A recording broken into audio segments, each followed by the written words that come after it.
Olá pessoal, boa tarde a todos. Estamos aqui direto da Escola de Saúde da Santa Casa.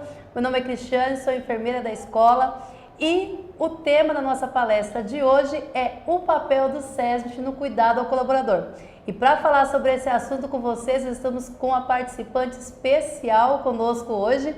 Thaís, se apresenta para o pessoal te conhecer. Olá pessoal, meu nome é Thaís Oliveira, sou técnica de segurança do trabalho e atuo no SESMIT da Santa Casa de Campo Grande. Muito obrigada pelo convite. Então pessoal, tem dúvida? Já podem estar enviando aqui para nós no grupo, tá? Não se esqueça de colocar o nome de vocês, de onde vocês estão falando, para que a gente possa estar agradecendo a participação de todos vocês. Thaís, é com você agora, hein? Vamos lá. Vamos lá. Bom pessoal, o papel do técnico de segurança do trabalho é promover a segurança para os trabalhadores em seus locais de trabalho. Hoje o SESMIT da Santa Casa atua de uma forma prevencionista, atuando mais presente nos postos de trabalho dentro do nosso hospital. Diariamente os técnicos de segurança estão atuando nos postos de trabalho, fazendo as rondas de segurança, estando mais perto das equipes. E a gente aprende muito com eles, Cris, a forma deles trabalharem e essa forma cuidadosa que eles têm de prestarem o cuidado aos pacientes do nosso hospital. Eu já fui paciente aqui no hospital e eu lembro muito bem, há 12 anos atrás, de como foi essa assistência prestada pela equipe da enfermagem. Que legal. Então, há 12 anos atrás, quando eu sofri o acidente de carro e tive a amputação do meu braço direito e também acabei quebrando o meu joelho esquerdo, quando eles nos atenderam aqui, atenderam a mim, ao meu esposo, foi um atendimento assim muito humanizado, cheio de amor, cheio de carinho, e isso marcou a minha história. Eu já fazia parte do quadro de trabalhadores da Santa Casa desde 2004. E aí, em 2008, eu vim sofrer um acidente. E eu lembro muito bem dessa forma de cuidado desses profissionais. E surgiu, uma proposta, dentro do meu afastamento pelo INSS, de quase 5 anos. E dentro dessa proposta, a empresa Santa Casa, junto com o INSS, viram em mim uma oportunidade de me reabilitar, mas agora como técnica de segurança do trabalho. E aí eu fui conhecer melhor, o que é um técnico de segurança, o que ele faz. E foi onde eu vi o prestígio de saber que agora eu poderia ser alguém que cuidaria daqueles que cuidaram um dia de mim no momento que eu mais precisei. Então é muito gratificante atuar como técnica de segurança do trabalho numa empresa como a Santa Casa, um estabelecimento de saúde como a nossa Santa Casa, que está chegando aí no seu 3º lugar como maior hospital do Brasil. Então, assim, é algo que nos deixa muito feliz. E hoje eu atuo com esses profissionais, trazendo para eles, munindo eles de informação, trazendo para eles conhecimento sobre os possíveis riscos dentro da atividade, e a gente consegue fazer um bom trabalho com essa galera e a gente consegue a cada dia cuidar deles, respeitar eles da maneira que eles precisam ser respeitados. Que legal, Thaisa. E o gostoso, assim, a história que você tem aqui dentro, É uma pessoa que tem um conhecimento muito grande da nossa instituição e isso faz toda a diferença para os trabalhadores, que vão estar recebendo essa assistência de vocês. Nossa, muito legal. Isso é verdade, porque hoje a gente vê a estrutura da Santa Casa. A Santa Casa de 2004 não é a Santa Casa que hoje nós vemos, Hoje é uma Santa Casa totalmente reestruturada. Com certeza. E isso é muito prazeroso fazer parte dessa história. 102 anos de história. Eu tenho 15 anos de história aqui. Eu quero ter muitos mais anos de história aqui, mas a gente observa no caminhar da estrutura do hospital, o quanto melhorou, a gente vê as condições realmente de melhoria para o ambiente desses trabalhadores. O SESMIT hoje, que é esse serviço especializado em engenharia de segurança e medicina do trabalho, ele tem 2 especialidades atuando junto, é a engenharia de segurança junto com a medicina do trabalho, justamente a fim de propor essa melhora no ambiente de trabalho. Então a gente analisa, a gente faz pesquisa, a gente procura conhecer melhor o ambiente de trabalho, a gente consegue ali unir forças realmente, e consegue melhorar esse ambiente de trabalho. E esse trabalhador consegue trabalhar com muito mais segurança dentro da sua atividade. E saber que a gente, como SESMIT, está fazendo parte disso, desse crescimento, dessa nova Santa Casa, nos causa muita alegria também.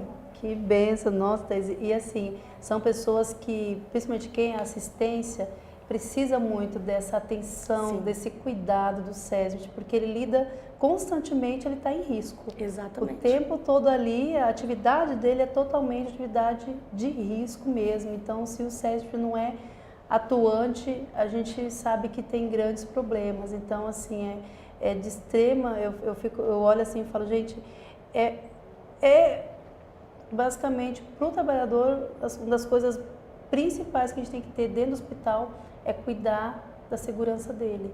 Então, é o tempo todo o risco com o paciente, e a gente sempre fala assim, não, se preocupa tanto com o paciente e o povo esquece do funcionário que está ali. E não, a gente vê que tem um olhar diferenciado para ele.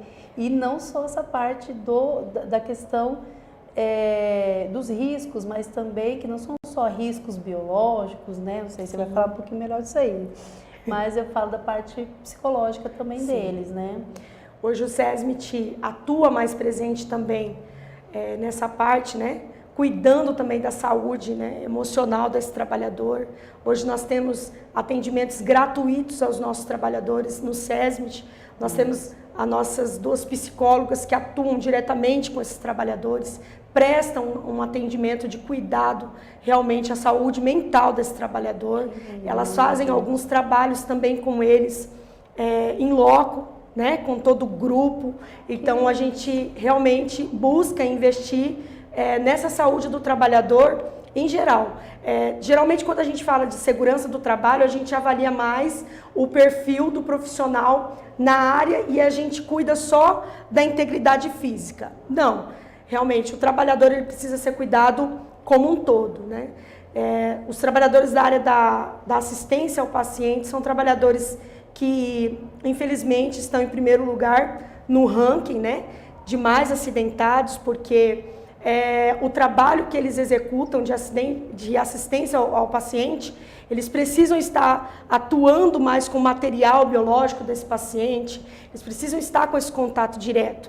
E isso realmente gera um ambiente de risco, do qual o SESMIT, né, tem como objetivo promover ali a segurança. Então a gente traz para eles, os trabalhadores, conhecimentos dos possíveis riscos, que eles conhecem até melhor do que nós, e a gente aprende muito com eles. Então a gente traz, né, ali a explicação, a gente traz o diálogo de segurança, que é sentar uma roda de conversa, escutá-los, né? A gente aprende muito, ouvir o trabalhador. Sim, e quando você ouve, você se coloca no lugar do trabalhador. E se colocando no lugar do trabalhador, a gente consegue, então, buscar melhoria para o ambiente de trabalho.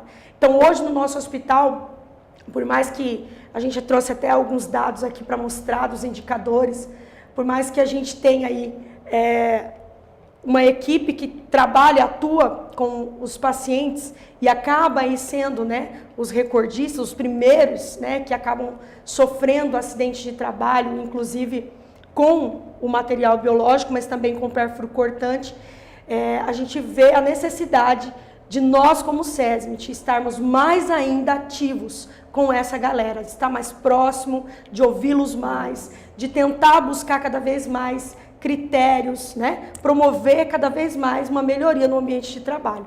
E nisso a gente consegue uma redução aí, né, específica, né, para poder realmente chegar naquilo que nós queremos. O nosso objetivo é 0. Nossa, que né? 0 acidente. Mas a gente hoje já conseguimos diminuir em torno de 55% dos acidentes de 2018 para 2019. Né? Então, assim, é um grande ganho para a nossa instituição e também para os nossos profissionais, ou seja, o SESMIT cuidando cada vez mais dos profissionais. Nossa, perfeito. Já estamos com pergunta aqui, Thaís, para você. Ok, vamos lá. Então, ó, a pergunta aqui é do Jefferson, nosso gerente de RH e pessoa. Meu chefão. Aí, olha só a pergunta, hein? Uso indevido de acessórios ou adereços no ambiente hospitalar pode comprometer o estado de saúde de um paciente? Tem mais um pouquinho aí. Uma vez em contato com bactérias ou vírus, esse objetivo também pode ser prejudicial a quem está utilizando ou às pessoas que entram em contato com ele. Sim. De acordo com a normativa que estabelece, né, a proibição do uso de adorno, que é a NR32, que é ela quem nos dá os parâmetros necessários, inclusive ela, no campo de aplicação dessa normativa, ela é muito simples, né, e categórica em dizer que são algumas restrições, né, então, e também algumas diretrizes básicas para que esses estabelecimentos de saúde continuem atuando, né, e que os seus trabalhadores atuem com segurança. Então, o uso de adornos, né, em locais onde há a possibilidade do agente biológico é um grande risco para o trabalhador e um grande risco também para dentro do lar desse trabalhador, né, ou para o outro trabalho que ele se direciona no fim da jornada dele, né, dentro do nosso hospital. Então, de acordo com a NR32, ela diz que o empregador, ou seja, a Santa Casa ou esse estabelecimento de saúde, tem como dever diante da lei proibir o uso do adorno, para a proteção integral desse trabalhador e também da casa dele. E a gente, assim, existe algum tipo, como que a gente está tendo esse controle falado para as equipes, como que é feito esse trabalho de realmente não ter? Porque a gente sabe que não é fácil, é uma situação que não é fácil você conseguir estar... É uma cultura, na verdade, né? Aí falou tudo, Thaís.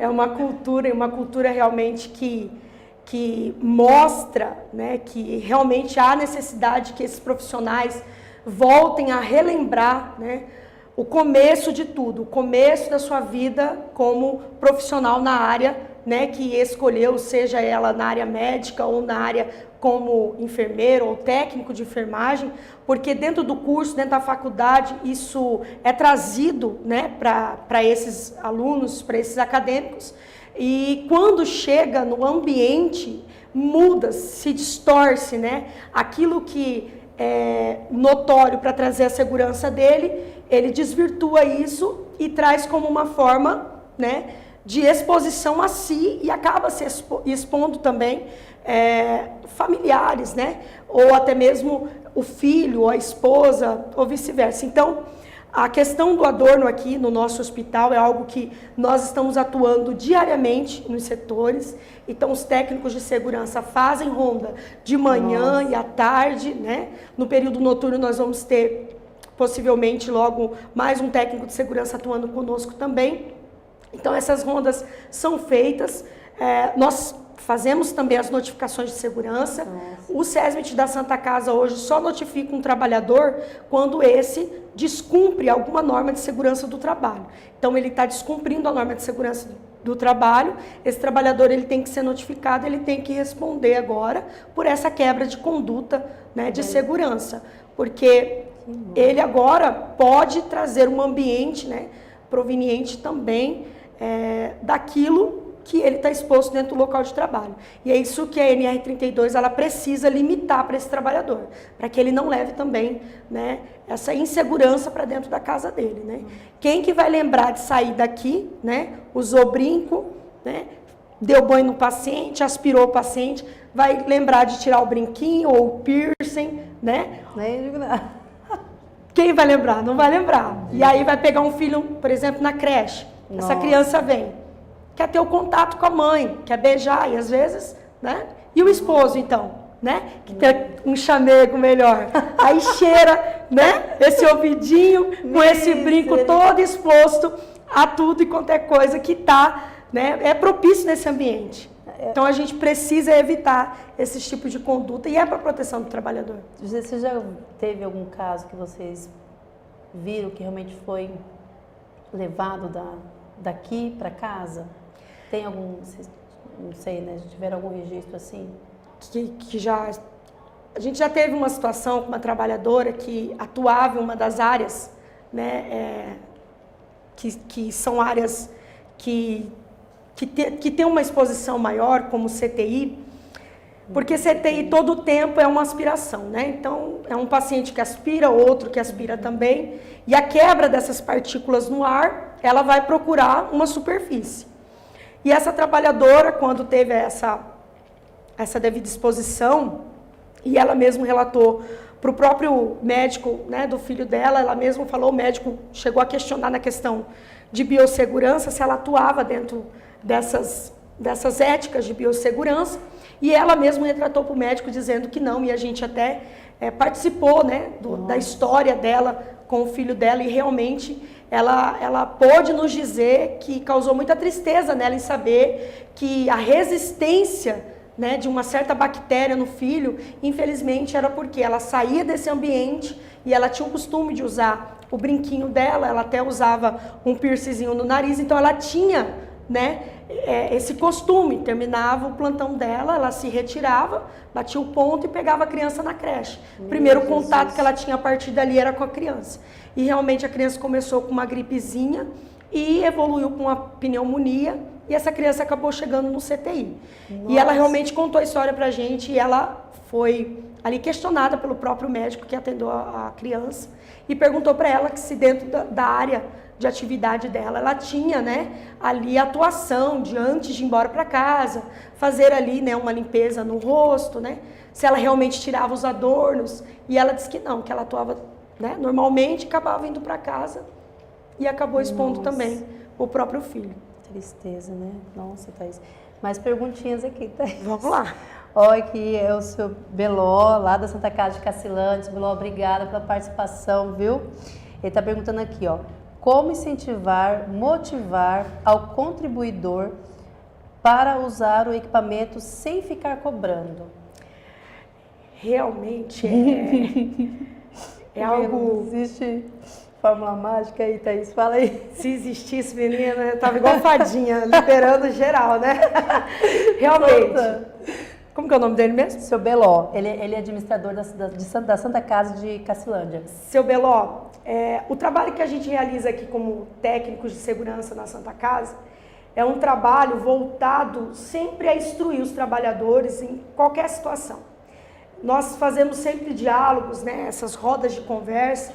Nós deixamos bem claro para o trabalhador, né, as obrigatoriedades da empresa para com ele e também dele para com a empresa. E a NR6, que é a NR que fala sobre o equipamento de proteção individual, ela dá ali as obrigatoriedades. E uma delas para a empresa é que a empresa agora faça, né, tornar o uso do equipamento de proteção individual obrigatório. Então, dentro dessas rondas de segurança que nós fazemos diariamente no hospital, nós observamos hoje já uma quebra dessa cultura ruim na classe. Hoje a gente vê mais profissionais atuando com mais responsabilidade, usando mais o equipamento de proteção individual. Tem alguns setores que você passa dentro da nossa Santa Casa, como um que eu uso até como exemplo, que é o pronto-socorro, a área amarela. Nossa. Você passa pela área amarela, você observa dentro que todos os trabalhadores que estão em atuação diretamente com o paciente, todos eles estão paramentados. Então, assim, é algo que a gente vê que mudou realmente em alguns trabalhadores aqui e que eles têm atuado, né, mais vezes com equipamento de proteção individual. Há alguns que são resistentes. O que nós fazemos como SESMIT? A gente busca conhecer esse trabalhador, conhecer a história dele, qual está sendo o problema que ele está enfrentando com esse equipamento de proteção individual. Então a gente volta, né, com uma orientação mais aprofundada para que ele entenda, né, o porquê é necessário dele utilizar, e a partir dali a gente começa a atuar também com as lideranças, com os supervisores, cobrando também deles para que eles coloquem, né, essa obrigatoriedade que está na NR6, que também faz parte daquilo que é da gestão dele, em cobrar dos seus trabalhadores a utilização. Hoje a gente consegue aí um grande ganho, né, na nossa instituição, e a gente tem visto a grande melhoria. Tem trabalhador que liga para a gente e diz, ó, tá faltando aqui, né? Tá faltando aqui um capote, por exemplo, descartar. Tá faltando aqui. A gente já vai lá, faltou, tal. Não, peraí, vamos providenciar. Eles já não executam se não tem. Então, eles entenderam perfeitamente que precisam. A utilização é para ele a proteção da integridade, né, desse trabalhador. A proteção dele mesmo, exatamente, né? Isso que é interessante, que a pessoa, quando ela tem a consciência que é para proteger ela mesma, então não tem por que não usar. Por que ela vai ser resistente, né, ao uso daquele EPI? Então é bem interessante a gente quando consegue realmente conscientizar dessa forma, né, Thaís? Você vê que ele vai realmente utilizar porque ele sabe que é para a própria proteção. Não é algo que você fala assim, você tem que usar, porque você tem que usar, não, porque você tem que usar. A instituição quer que você use. E não, vocês explicam, realmente mostram para ele a importância de estar utilizando aquele EPI. A gente leva para eles realmente a informação do que a lei diz, né? Há uma portaria, que é a 3.214, e há a lei 6.514, que dentro dela, né, diz que o uso do equipamento de proteção individual dentro da atividade, a qual, né, foi comprovada, seja pelo PPRA, que há necessidade, né, os riscos estão ali, são inerentes à atividade, esse trabalhador tem que utilizar e não tem meio termo para a questão do equipamento de proteção individual. O trabalhador precisa utilizar, dentro da atividade dele há necessidade, há o risco, não se consegue, né, eliminar o risco, então eu preciso neutralizar esse risco. E o equipamento de proteção individual ele é o último no caso do investimento, né, de proteção ao ambiente de trabalho, ao trabalhador, porque ele é só para proteger o trabalhador. Então, o trabalhador precisa, nós aqui criamos a sensibilidade nele realmente. É sensibilizá-lo a entender que ele precisa utilizar. E é assim que a gente conseguiu quebrar um pouco dessa cultura e estamos quebrando cada vez mais para a melhoria do ambiente de trabalho deles. Bom. Aí a dica que você deixa para o seu Beló lá de Cacilândia. Estamos aqui, seu Beló. SESMIT da Santa Casa e tal. O seu dispor. Aqui, ó, também tem outra pergunta aqui, ó. Milena Luísa de Oliveira, ela está participando via YouTube. Ela quer saber como classificar um acidente ou incidente de trabalho, Thaís. Bom, para acidente de trabalho, a lei é bem clara em dizer que do acidente de trabalho tem que haver uma lesão, né? Seja ela ali visível ou não. Hoje aqui, para a nossa área, como nós atuamos, os acidentes maiores que nós temos aqui é o acidente voltado ao agente biológico, a gente nem se discute na questão de lesão visível ou não, porque a NR32 ela já né, predomina que o acidente com material biológico, seja ele com lesão ou um possível acidente, que é o que se diz em incidente, né, aquilo que poderia ter se tornado uma lesão para esse trabalhador. Então, dentro da NR32, dentro desse campo da NR32, ela vai dizer que não. No caso do estabelecimento de saúde, quando se tem o agravamento do risco biológico, que é aquele que está em primeiro lugar dentro da área, não se questiona, né, se eu consigo ver lesão ou comprovo lesão ou não. Houve um acidente com material biológico, é acidente de trabalho e ponto. No caso do incidente, já é uma possível lesão. Tem que ser melhor investigado, tem que ser melhor avaliado, né? Nós aqui em Santa Casa, nós registramos acidente de trabalho, sim. Nós acompanhamos o profissional, ele se acidenta, ele vai até a chefia, comunica o acidente, ele tem um pronto atendimento para atendê-lo de imediato, ele é atendido, passa pelo atendimento médico, é direcionado ao SESMIT, nós temos o prazo de 24 horas também, né, designado pela lei, que precisamos registrar essa CAT, que é um documento, né?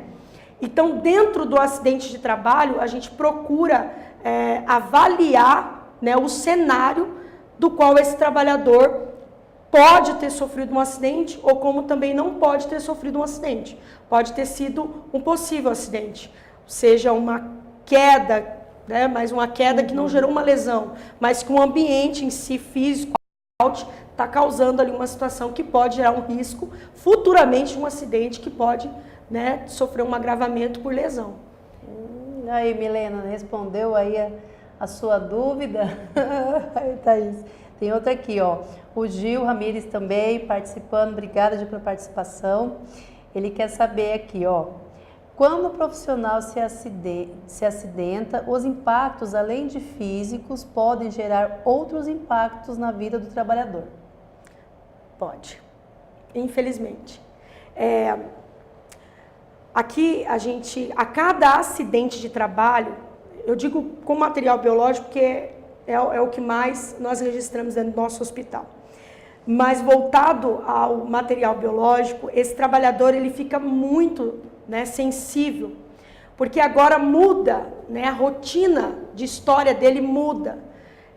Um trabalhador que sofre um acidente numa área civil, por uma queda, que talvez quebre um membro, né, esse trabalhador é afastado, né, e ele passa ali pelo tratamento, passa pelo cuidado, o membro volta, né, a ser restituído e ok. No caso dos trabalhadores já com material biológico, há uma situação, né, que ela é oculta por trás, né? A gente tem a janela imunológica do paciente e nós também temos a janela imunológica do nosso trabalhador. Essa janela imunológica agora, ela está aberta porque ele sofreu esse contato com o material biológico. Então, esse trabalhador agora, ele pode sofrer uma soroconversão dependendo da forma de exposição do seu acidente. É um acidente com pérfuro cortante? Superficial? Não. É uma perfuração mais profunda. O paciente dele é um paciente fonte negativo ou é um paciente fonte positivo? Ou é uma situação de um acidente, né, sem fonte, que a gente não consegue chegar ao paciente fonte? Então, essa situação prejudica o bem-estar desse trabalhador. Ele fica numa situação que ele não sabe se ele pode ou não soroconverter. Então, a gente acompanha esse trabalhador no processo de 6 meses, mais próximo dele, para saber como ele está, né? E nisso vai criando esse sentimento dentro desse trabalhador. Então, mexe muito com esse trabalhador. E assim, e não só com ele, mas aí tem a família. Com a família também. Aí tem, no caso, o marido. Nós temos... Nossa, gente. Nós temos caso que acontece, que a gente já ouve, né, relatos, que a trabalhadora, né, assistencial ao paciente, o esposo trabalha como pedreiro. Não entende, né, qual é o trabalho dela aqui dentro. E aí ela, para chegar, para explicar para ele, a atuação dele é numa área civil, né? Nossa, e a atuação dela na área da saúde. Então, quando ela chegou para explicar para o esposo não entendeu, houve uma situação constrangedora dentro do lar e a trabalhadora ficou abalada.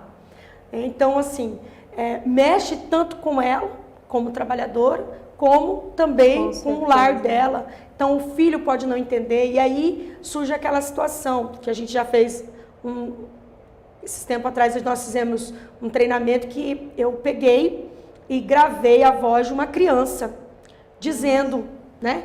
Oi pai, oi mãe, gostaria que o senhor voltasse para casa bem, né? E feliz, porque o acidente de trabalho deixa o senhor voltar para casa mais triste. E assim, você já encheu os olhos de lágrimas. Agora você imagine o que aconteceu com eles a campo. Nós realmente conseguimos sensibilizá-los a entender que como é louvável a atuação deles, porque eles cuidam de pessoas, mas eles precisam nos deixar cuidar deles. E esse é o nosso maior papel. Então a gente levou a voz de uma criança para sensibilizar. Nossa, e isso comoveu pais, mães, né? Isso trouxe ali uma sensibilidade neles. E hoje a gente vê que o acidente de trabalho com material biológico, ele tem diminuído no nosso hospital, porque a gente tem mostrado para os trabalhadores que eles necessitam nos deixar cuidar deles. Com certeza. Nossa, menina, eu fico... Fiz a Cris chorar, gente. Não é, porque a gente sabe que eu também já fiquei tempo na assistência e é isso, você também lembrar que você tem sua família lá. Sim. Né? Às vezes a gente fica tão assim envolvido e acaba que... E, nossa, eu fico imaginando como que não foi, né? Como que não foi em campo isso, você fazendo. Meu Deus, gente, mas é isso aí, tem que se cuidar mesmo, pessoal. Ó, tem mais outra pergunta, vamos mudando aqui, ó. A Eunice Pinho, ela tá participando via YouTube. Obrigada, Eunice, pela sua participação. Obrigada, Eunice. Tá perguntando aqui para Thaís, ó. Boa tarde, Thaís. Gostaria de saber se eu me acidentar fora do horário de serviço, mas a caminho de casa. Qual é o meu direito? Direito aqui, né? Direito. Eunice Pinho está perguntando. Boa tarde, Eunice. Eunice agora entra na questão do acidente de trabalho, voltado como acidente de trajeto, né? Uhum. Até final ali, até junho de 2018, ainda se registrava acidente de trabalho, né? Como acidente de trajeto, que é aquele que o trabalhador está em percurso, né? Do trabalho para casa da casa para o trabalho. Da casa para o trabalho, exatamente. A lei mudou, né? A CLT mudou dentro desse artigo, né? Da lei, e ela vem dizendo agora que o acidente de trajeto, ele não é mais considerado um acidente de trajeto. Aliás, o acidente de trajeto não é mais considerado acidente de trabalho.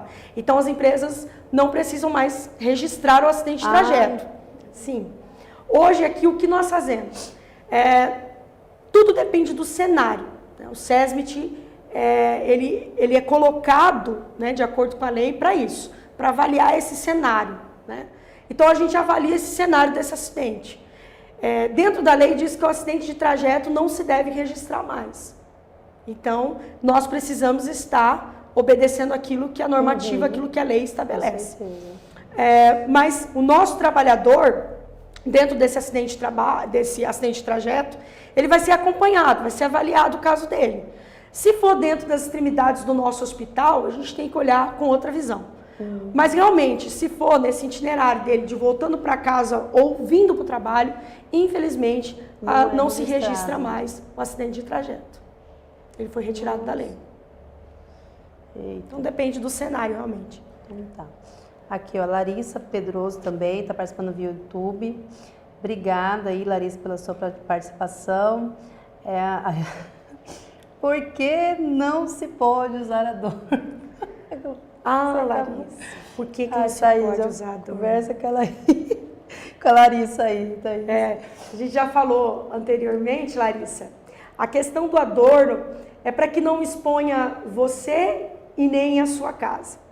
Dependendo do lugar, da área, né, que você está trabalhando, dentro de uma área hospitalar onde há a possibilidade de um risco biológico, que é inerente à atividade talvez que você esteja executando, nesses locais o adorno é proibido, se faz proibido e deve ser proibido, justamente para que você não leve, né, nenhum tipo de situação para dentro do seu lar. Dependendo do ambiente, as partículas, né, se for uma aspiração que foi feita ali dentro daquele local, por exemplo, um CTI, essas partículas ficam no ar, elas se quebram, né, em pequenas partículas que nem microscópio consegue enxergá-la. E ela vai procurar uma superfície. Então, a superfície geralmente ou vai ser o cabelo do profissional, a pele ou até mesmo o adorno que ele está utilizando. Então, a NR32, junto com a comissão tripartite, né, avaliou isso. Então, quem veio a campo na época, né, em 2005, avaliar para realmente, né, instituir a NR32 foi os próprios profissionais. Então, vieram médicos, vieram enfermeiros, vieram técnicos de enfermagem, né, veio todo um grupo ali, né, de profissionais para avaliar os locais. E dentro dessa avaliação, eles viram que realmente há uma necessidade de se proibir o uso do adorno. Então, dentro dessas áreas hospitalares, né, que é o que a gente está mais voltado em falar, não se pode usar adorno. A mesma coisa numa área civil, né, dependendo do trabalho que está sendo executado pelo profissional, pode correr o risco, se ele estiver utilizando uma corrente, né, disso vir a deixá-lo preso em um maquinário que ele está utilizando. Então, não é só a NR32, mas outras NRs têm um conjunto aí de algumas diretrizes aí que devem ser observadas pelo empregador e colocar em prática para trazer cada vez mais proteção a esse trabalhador. Chegou a deu para entender aí, né, Larissa? Ó, sem nada de adorno, hein, Fê? Ó, tem mais uma pergunta aqui, Thaís, ó. A Isabel Guerreiro, também participando via YouTube. Obrigada, Isabel, pela participação. Olá, Thaís. Para você. Qual a maior dificuldade hoje que a segurança e saúde do trabalhador enfrenta com os trabalhadores da saúde? Infelizmente, a nossa maior dificuldade está na resistência em respeitar as normas de segurança estabelecidas por lei. É o nosso maior problema. E nós observamos também a falta de conhecimento dentro da área. Então, o SESMIT, ele tem que promover o conhecimento ao trabalhador. O SESMIT, o objetivo dele tem que levar esse trabalhador informação. Então, é levar a informação, é orientar esse trabalhador, munir ele mesmo de informação. É isso que eu, como técnica de segurança, como os meus colegas técnicos de segurança, nós atuamos aqui dentro do nosso hospital, dentro da Santa Casa. Nós precisamos levar informação, porque é muito chato você cobrar algo do profissional sendo que ele não saiba, né? Sendo que ele não saiba. E por que ele não está sabendo? Talvez, né, alguém não está fazendo o seu papel. E o papel do técnico de segurança é levar orientação, é levar informação, é instruir. Nossa. Acho que eu consegui responder você, né, Maria Isabel? A Isabel. Aqui tem mais uma pergunta, ó. É a Daiane, aqui de Campo Grande. Obrigada, Daiane, pela participação. Ela quer saber, quando o trabalhador se acidenta com pérfuro cortante, o trabalhador é afastado ou continua na função? Ele pode ser afastado, como também pode não ser afastado. Isso depende muito, né, da avaliação do próprio médico que vai acompanhar agora esse acidentado, né, e do próprio também acidentado. Então, o trabalhador, muitas das vezes, ele não quer ser afastado. Ele continua na atividade. Mas a gente tem que olhar para o cenário a qual foi o acidente. Por quê? Se é um paciente que é fonte positivo, fica uma situação constrangedora também que esse paciente continue até atuando com esse paciente fonte, né? Porque ele vai ter muito mais medo de atuar e pode causar, né, um desconforto também a esse trabalhador, de uma forma até mexer um pouco com o psicológico dele, né? Vai agravar cada vez mais. Então tudo isso é avaliado até pelo médico do trabalho, e se realmente houver necessidade, se afasta esse trabalhador, né? E ele pode ser afastado no mesmo local, ele só não atende, né, aquela situação que talvez ele, naquele determinado momento, ele pode estar ali, né, não se sentindo apto a continuar realizando. Então isso pode ser feito sim, então, assim, depende da avaliação. Contato com aquele, no caso, aquele paciente que foi, né, o meio de contaminação que ele teve. Não tem uma norma dizendo, assim, é obrigado que eu afaste. Não tem nada dizendo. Mas pelo cenário do acidente, né, a forma que o trabalhador está, se encontra naquele momento, né? Aí já entra as psicólogas junto conosco na atuação, se necessário. Então a gente tem um recurso para amparar esse trabalhador realmente. Nossa, que legal. Olha aqui, ó, Thaís, tem mais outra aqui, Thaís. Deixa eu só botar aqui, ó. Simval Souza está participando via YouTube. Obrigada, Simval, pela participação. Obrigada, Simval. Ó, Thaís, você não acha que também há falta de atuação por parte do Ministério do Trabalho, pois os mesmos exigiria mais das empresas e diminuiria estes riscos? Aí lá embaixo ele fala, embora, é claro, é um trabalho de consciência do trabalhador, mas aí você vai responder para o Simval aí. Hoje o Ministério do Trabalho e Emprego, ele tem, né, uma atuação voltada realmente a cobrar que a empresa realize a sua parte. Nós tivemos várias visitas do Ministério do Trabalho e Emprego aqui no nosso hospital e tivemos visita recente deles até no nosso hospital e nós aprendemos muito com eles. Então eles vêm no nosso hospital, eles avaliam, né, a forma que nós estamos atuando, eles nos dão muitas dicas, né, de atuação. Realmente, o papel do Ministério do Trabalho e Emprego é saber se a empresa está fazendo a parte dela. Eu costumo dizer que a empresa, né, a empresa tem a cabeça, né, que são os diretores, e tem o corpo, que somos nós, os trabalhadores. Eu costumo dizer que a segurança do trabalho está um pouco abaixo, ela é a cintura. Ela é o equilíbrio, né, entre o empregador e o empregado. Então, nós estamos aqui para levar orientação sobre as leis para o empregado, né, e também para o empregador. E mostrar para os dois, né, a sua obrigação em atuação, aquilo que há necessidade, que se atue de uma forma realmente responsável, né, e que traga um ambiente seguro para os trabalhadores. E a missão do Ministério do Trabalho e Emprego é chegar realmente dentro das instituições e saber se realmente elas estão atuando com segurança. Então, dentro do nosso hospital, eu não posso dizer que o Ministério do Trabalho e Emprego, né, não está fazendo o papel deles. Conosco, eles atuam muito bem. A gente consegue atuar com eles, eles conseguem nos instruir muito bem e a gente consegue fazer um bom trabalho. E os nossos documentos, todas as vezes que eles vêm, eles olham os documentos, é o papel deles. E a gente aprende muito com eles também. O sinal disso é a diminuição de acidentes, né, Thaís? 55%. Nossa, gente, que legal. Olha aqui, Thaís, o Jefferson de novo participando aqui com a gente. Obrigado, viu, pela participação, o gestor do RH. Ele está perguntando para você, Thaís, ó. O uso de roupa privativa é restrito a que setores do hospital? Aos funcionários que não seguem o estabelecido na NR32, como o SESMIT atua para que a normativa seja respeitada? Há uma grande resistência também sobre a questão dos privativos. Há lugares determinantes aqui dentro do hospital que se faz o uso de privativo. E dentro dessas áreas, esses trabalhadores tendem a atuar só nesse ambiente. É uma grande cultura ruim, até por parte da questão na época que surgiu a lei do jaleco branco, né? Ser proibido, né, fora dos estabelecimentos de saúde. Encontramos ainda grande dificuldade com alguns profissionais que insistem em sair destas áreas aonde eles podem utilizar e descer para as outras áreas que não podem estar utilizando esse tipo de vestimenta. Então, tem um lugar restrito para esse, né? Aliás, um lugar que é permitido, né, essa vestimenta, e os lugares que são restritos a essa vestimenta.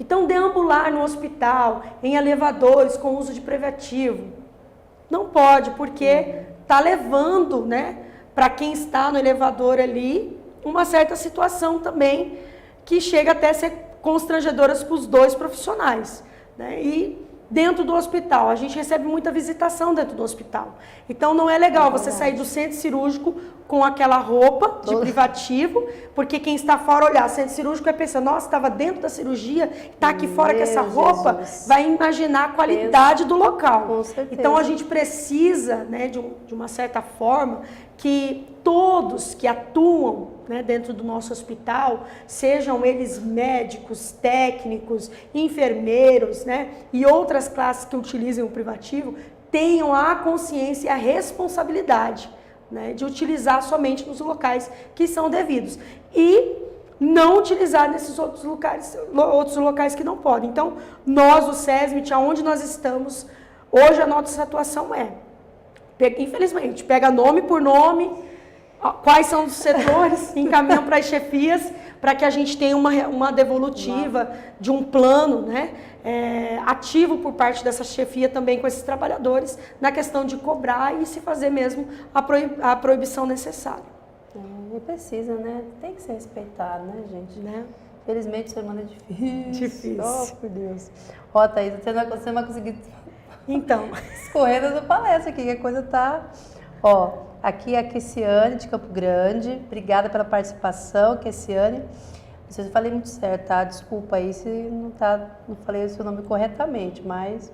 Ó, ela quer saber o que fazer quando eu sei que preciso trabalhar com equipamentos de proteção e a empresa não fornece e nem tem interesse em fornecer. Eita, Thaís, apertou agora. Como que é o nome dela? Kessiane. Kessiane, com equipamento de proteção individual, eu te sugiro até buscar a NR6 e se isso está acontecendo dentro da sua empresa, você, né, se não tem um SESMIT atuante ou uma CIPA, que é a Comissão Interna de Prevenção ao Acidente, você pode trazer essa iniciativa dentro da empresa. Eu costumo dizer que bater de frente com os empregadores não é algo bom, né, para o profissional. Nós não temos que bater de frente. Nós temos que levar realmente conhecimento a eles, que existe a normativa que estabelece a obrigatoriedade tanto para o lado do empregador como do trabalhador. Então, levar o conhecimento dele que se não há esse equipamento de proteção individual, para esse trabalhador atuar com segurança, o mesmo ele pode até, né, ser negativar ali em fazer a atuação dele. Ele dizer, não posso fazer atividade, porque a atividade tem o risco e eu não tenho equipamento de proteção individual, então eu não vou me colocar em risco. Então ele pode negar em fazer a atividade. Tem o direito de fazer, né? isso. Dentro da lei, dentro dessa normativa estabelece, né, também a negatividade por parte do profissional. Mas é algo que, se você já observou e tem visto, né, isso dentro da sua empresa ou onde você esteja atuando, é algo que seria bom, né, buscar conhecimento na NR6, dentro dessa portaria 3.214, e dentro dela ali ela vai trazer as diretrizes necessárias que você pode aí levar até, né, ao encarregado ou ao diretor dessa empresa, conhecimento a ele para que ele traga, né, esses equipamentos de proteção individual exatamente, e deixar um ambiente, né, mais saudável ao trabalhador, e esse trabalhador também ter a sua proteção ali, né, cada vez de uma forma mais segura para a atuação dele, né, e que não deixe a integridade dele em uma situação que possa ali gerar um possível acidente. Verdade. Olha aqui, ó, Sival Souza também, novamente participando. Obrigada, Sival, pela participação. Ele está perguntando aqui, a autoconfiança e perda do temor durante um procedimento pode colocar o profissional em risco? Isso aí é complicado também. Totalmente. É bem... não falar. Autoconfiança a gente tem que ter só no caso quando a gente quer, né? Olhei, quero namorar, né, aquele indivíduo. Vai na autoconfiança. Se assegura ali e vai. Mas no caso, né, do meu trabalho, onde há alguns riscos específicos ali que pode me gerar acidente de trabalho, esse trabalhador ele tem que ter respeito com a sua própria vida, né? A empresa, ela tem o respeito com a vida dele. Então a empresa dá o equipamento de proteção individual, investe no equipamento de proteção individual justamente para isso, né? E também no equipamento de proteção coletiva, que além desses equipamentos, nós temos ações técnicas e administrativas. São as primeiras a serem instaladas, né, para se trazer um ambiente mais seguro e deixar esse trabalhador mais seguro. Então eu vou para a ação técnica, vou no local, avalio junto engenheiros de segurança, técnicos de segurança, médico do trabalho, avalio o local, encontra-se o risco, aí vamos entrar então agora com essas medidas aí de proteção administrativas. Elabora-se lá o procedimento passo a passo de como deve ser feito e como é a maneira mais segura, mais correta de fazê-lo. Ok, agora nós precisamos olhar se há a necessidade de um equipamento de proteção coletiva. Há necessidade? Então vamos lá, vamos investir no equipamento de proteção coletiva. Investimos no equipamento. O equipamento de proteção coletiva ainda não está funcionando tanto quanto nós gostaríamos, então nós precisamos agora realmente proteger a integridade física desse trabalhador. É isso que o equipamento de proteção é, a integridade física. Mas não temos só a física, também temos a psicológica. Então tudo isso tem que ser trabalhado, tem que ser avaliado. Avaliou, viu que há necessidade, agora é mostrar para esse trabalhador, sensibilizar, né, um pouquinho que eu te falei aqui, de levar a voz de uma criança para que as mães, os pais ouçam a criança, lembre que tem um filho em casa, né? Isso é uma forma, uma estratégia de causar essa sensibilidade. Então o trabalhador, ele é responsável também, né, por si, e também tem a sua responsabilidade com todos da equipe também. Dependendo da conduta desse trabalhador, ele pode gerar, né, dentro do ambiente, um ambiente inseguro para os outros colegas também. Né? Então, essa autoconfiança, eu sei fazer, há 10 anos eu faço, há 30 anos eu faço, né? Aí vem esse técnico de segurança para falar como que eu faço, está 30 anos aqui, nunca me acidentei, né? Ok, menino do céu. E, infelizmente, é uma ação que não pode ser válida, né, nessa questão. Vocês têm, assim, Thaís, os dados, geralmente, os acidentes de trabalho, quais são as causas que levam a ter esse acidente? E são, geralmente, os que estão iniciando na profissão, naquela atividade, ou como que é, ou não, já são aqueles que já estão mais tempo?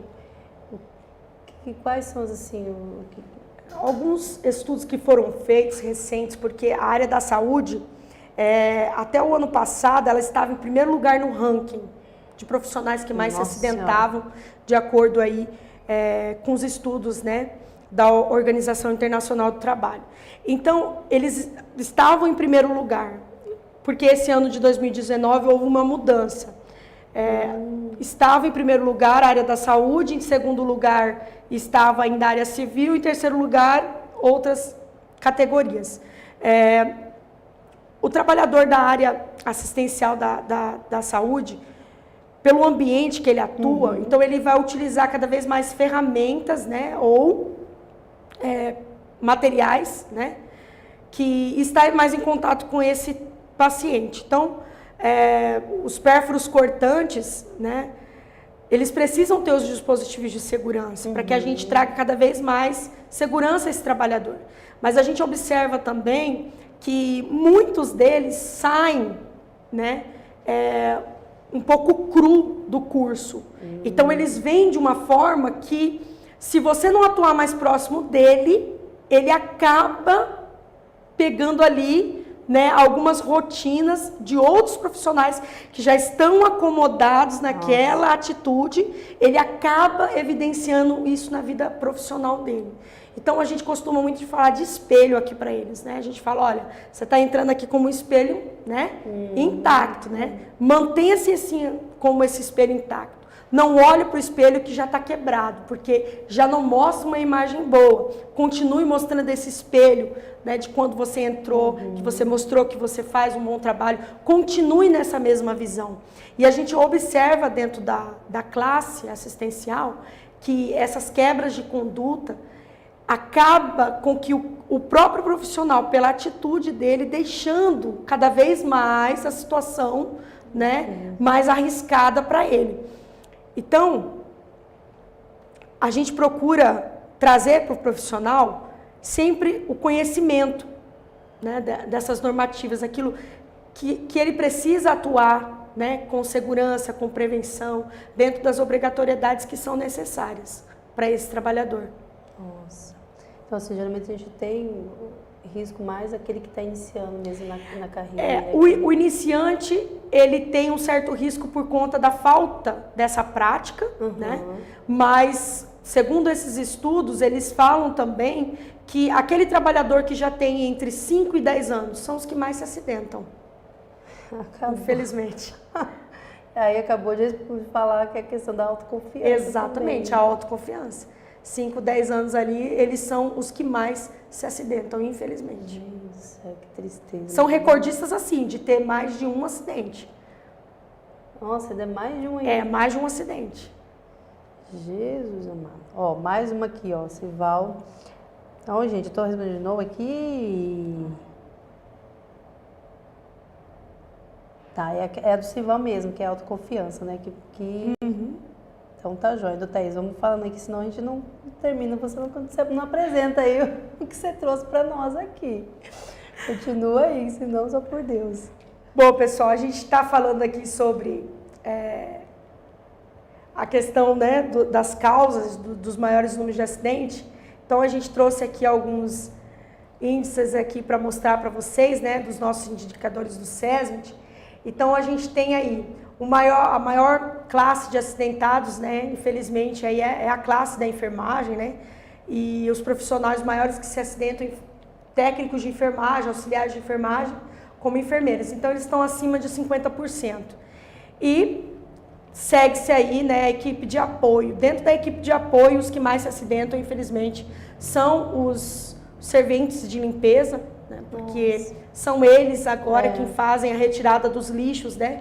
Então, nós tivemos bastantes registros, né, em 2017 de acidentes com materiais biológicos, com essa equipe, né, da higienização, que se acidentava muito por conta da quebra de conduta do profissional da área da assistência, que descartava pérfuro cortante em lixo comum ou em lixo infectante, ou até no chão, e não recolhia e deixava um ambiente propício ali para um acidente, né, com material biológico, fonte desconhecida. Então, eles acabam ficando aí em 40%, aí, acima de 40% dos profissionais que se acidentam, né, que a gente registra o acidente. E seguido aí dos profissionais da saúde, né, fisioterapeutas, que não se acidentam tanto, né, mas que ainda tem acidentes também nessa classe. Então, os maiores números de acidentes que nós temos, que também é acima de 50%, se encontra, né, como causador aí o pérfuro cortante, né, que é ali a agulha, né, que infelizmente ali é o que eles mais utilizam ali na atividade deles. Verdade. Eles estão com maior número de contato, né, com essa ferramenta, né, a agulha, o pérfuro cortante. Aí tem mais outra aqui, outra participação aqui, Thaís, ó. A Michele Teles, obrigada, Michele, pela sua participação. Ela quer saber aqui, ó, sobre a insalubridade dos atendentes de farmácia, realmente vai ser retirado? O hospital não é insalubre? A NR15, que fala sobre a insalubridade, até como que é o nome dela?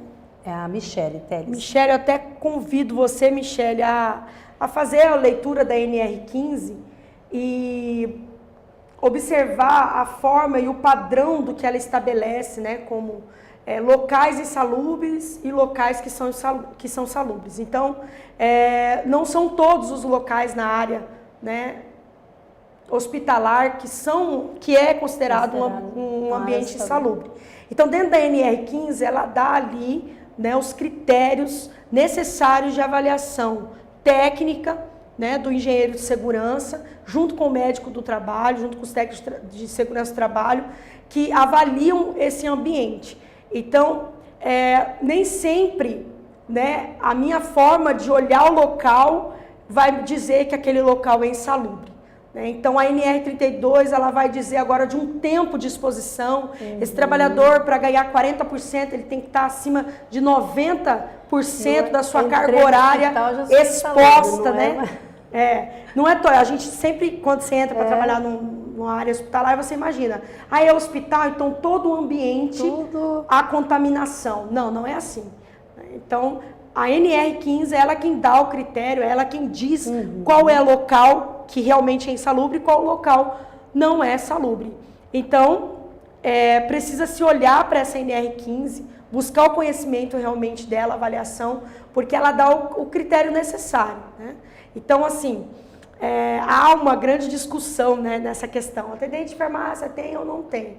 A atividade deles não compete insalubridade, né? O ambiente também não compete, porque um ambiente é um ambiente salubre, né? Então, não tem como, de acordo com a NR15, estabelecer que realmente não tem, se faz jus, né?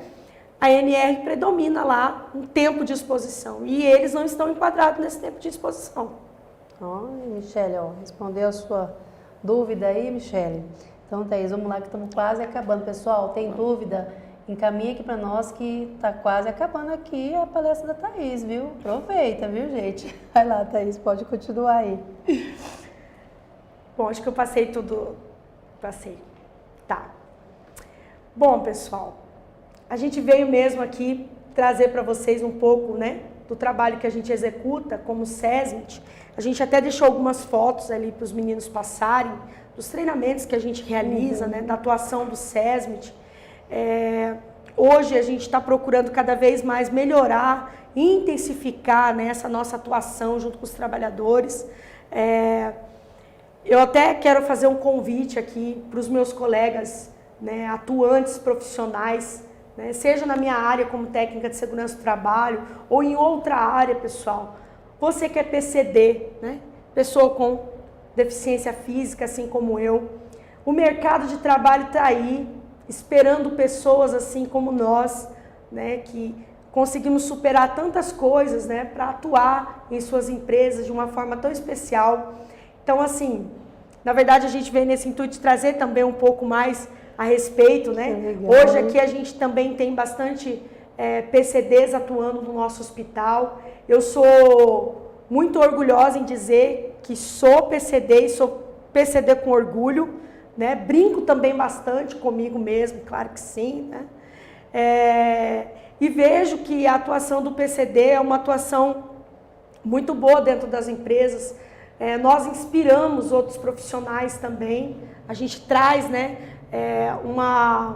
como que eu posso dizer, até uma força de vontade a mais para alguns profissionais, né? Que olham pra gente e imaginam, nossa, tem tanta limitação, e aí trabalha com você e fala, não tem tem toda essa limitação. Eu fico olhando você, e tem tempo também, eu tenho alguns anos em Santa Casa, e eu falo assim, gente, é uma pessoa que, ela te empolga, ela te entusiasma, ela tem um alto astral, entendeu? Que você, às vezes a pessoa fala assim, gente, mas, não tenho, tô sem um membro. E aí você vê que a pessoa triste, a pessoa fechada, e você não, Thaís, é um exemplo assim, que eu falo, maravilhoso que nós temos aqui, porque chega aqui, quando você está fazendo os treinamentos aqui com os alunos, né, pessoal, a Thaís, ela veio aqui falar sobre a segurança do trabalho para quem vem fazer estágio aqui na Santa Casa, e a gente fala, nossa, gente, como que ela empolga, sabe, entusiasma os alunos. Então, assim, nossa, super fã sua, parabéns, Obrigada. Fico assim, eu admiro muito, porque não é de agora que eu te conheço, né? Verdade, Sempre quando eu ia lá no SED passar aí eu via você lá e correndo e fazendo as coisas, eu falo, gente do céu, olha só, e sempre alegre, sempre contente, sempre feliz, sempre com um sorriso, isso faz toda a diferença, gente, né, para você na sua vida, eu imagino, e para nós também, para todos que entram em contato com você, porque isso é uma coisa que te olha e fala, nossa, ela é assim, nossa, não tem por que ficar triste, porque ela com todas as dificuldades, é uma pessoa que enfrentou, né, porque eu imagino, uma pessoa que era, né, que tinha todos os membros normal e de repente passou por uma situação dessa e se manter dessa forma. Eu falo para você, parabéns pela forma com que você conduz tudo isso. Olha, a gente tem que ter muito, tem que ter muito Deus e uma cabeça assim. Parabéns, gente. Eu não tenho nem o que dizer para você, porque é muito 10. Obrigada. Muito eu sou muito legal. feliz, assim, muito grata também, né, à nossa instituição Santa Casa, justamente por isso, porque assim, eu entrei em 2004 aqui, né? Mas a minha história começou em 1986. A minha mãe trabalhava aqui, Jesus, né? E eu ali, ela começou a trabalhar aqui em 85, em 86 ela acabou, né, vindo a engravidar. E aí, né, os 9 meses ela atuando aqui. Então, eu nasci, era funcionária aqui. Meu Jesus. Então eu nasci aqui, né, no 3º andar aqui da Santa Casa, nasci aqui e fiquei, né, na creche da Santa Casa quando criança. Então, com 5 anos, aí eu saí, voltei, né, o meu primeiro trabalho é onde? Santa Casa. Então, quando eu quis entrar na área, né, da saúde mesmo, eu já gostava da área da saúde, a minha primeira oportunidade foi a Santa Casa. Então, eu vim, deixei currículo e fiquei lá na expectativa. Consegui, né? E aí, em 2008, veio o acidente, né? E nasci novamente aonde? Na Santa Casa. Então, eu sou muito grata ao Hospital Santa Casa por tudo que ele traz para essa sociedade, por tudo que ele traz não só para Campo Grande, mas para a sociedade. Sim. A gente encontra nos corredores da Santa Casa pessoas que vieram de São Paulo, de outras cidades, e você conhece novas histórias. Então, assim, a Santa Casa realmente ela é uma grande mãe, né, que recebe aí vários filhos mesmo e recebe com muito, muito carinho mesmo, né? Então, eu sou muito grata mesmo e a cada dia eu torço para que ela cresça mais, né, e que evolua muito mais, né? Ver a Santa Casa que a gente vê aqui atrás, né? Coisa mais linda que se tornou, então é algo assim que a gente precisa realmente. Se eu tivesse outra mão, eu aplaudiria mesmo, porque né? É um trabalho realmente que a gente está vendo a melhoria a cada dia, né? Tem os pós, tem os contras, ok, mas a gente vê que realmente está melhorando. Então, eu quero a cada vez mais, né, colocar aquilo que eu tenho como amor mesmo, né, nesse lugar, voltado dentro da minha profissão mesmo, cuidando dos trabalhadores e continuar a nossa história aí. Nossa, gente, que legal, parabéns. Nossa, Thaís. Você deixa espaço para você fazer suas considerações, né? Falar com o pessoal que tem em casa. Não sei o que mais que você quer falar aí para nós, fique à vontade. Bom, pessoal, quero agradecer, né, a Escola de Saúde que nos propôs, né, estarmos aqui nessa tarde, poder bater esse papo legal com vocês. Foi muito bom ver o número de perguntas aqui que tiveram, né, muito gratificante realmente, a gente conseguiu bater um papo legal, acredito que tiramos bastante dúvidas aqui, né, contribuímos com vocês, né, e vocês também estão contribuindo conosco.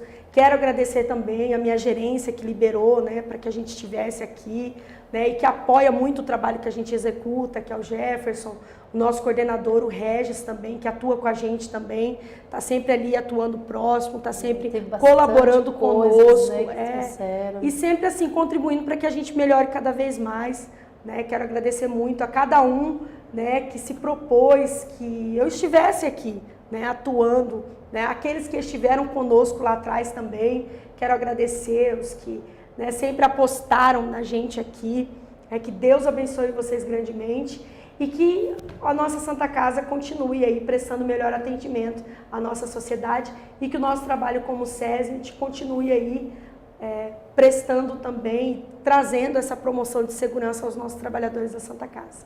Muito obrigada, pessoal. Obrigada, Cris. O pessoal daqui, parabéns, maravilhoso, é sempre bom ver pessoas especiais.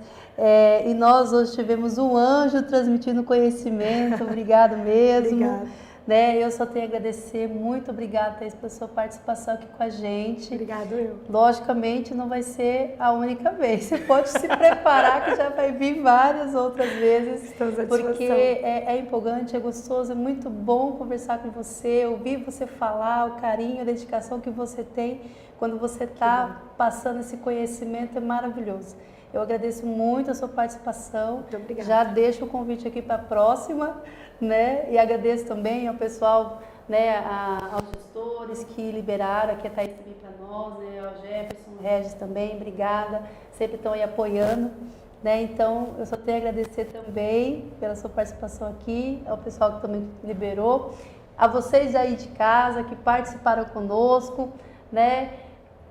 Semana que vem estaremos de volta com outra palestra, né? Tem dúvida? O que vocês querem que a gente traga aqui para vocês? Esta casa está de portas abertas aqui com excelentes profissionais, com equipes assim, mostrando o trabalho de cada um deles, de vocês aqui, que é maravilhoso.